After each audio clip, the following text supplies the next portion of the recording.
مولانا اشرف علی صاحب رحمت اللہ علیہ نے اس آیت کو درد تکلیف مصیبت کے سکون کے لیے پڑھنا اکسیر بتایا ہے۔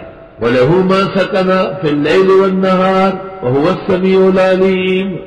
بہتر ہے کہ شروع میں سورۃ فاتحہ پڑھ لیں 1 دفعہ یا 3 دفعہ، اور پھر یہ آیت 13 دفعہ پڑھ لیں کیونکہ 13ویں آیت ہے انعام کی، اور پھر اخیر میں درود ابراہیمی پڑھ لیں 3 دفعہ اور اس پر دم کرتے رہے، انشاءاللہ پہلے چوف کے ساتھ ہی اللہ کے فضل سے آرام ہے۔ مَا سَكَنَ فِي اللَّيْلِ وَالنَّهَارِ، اور اسی اللہ کی ہے ہر وہ چیز جو سکون اختیار کرتی ہے رات اور دن میں، وَهُوَ السَّمِيعُ الْعَلِيمُ، وہ سننے والا جاننے والا ہے۔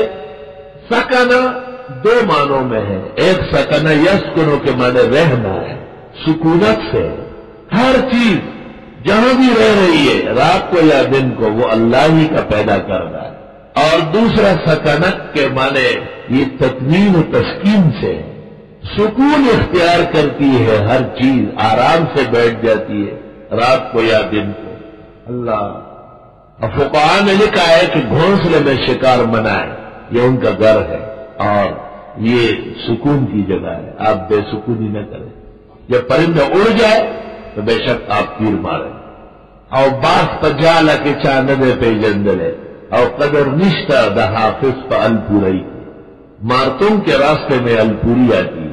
الپوری بہت بڑے شاعر و عالم گزرے، ان کا دیوان ہے، دیوان الپوری۔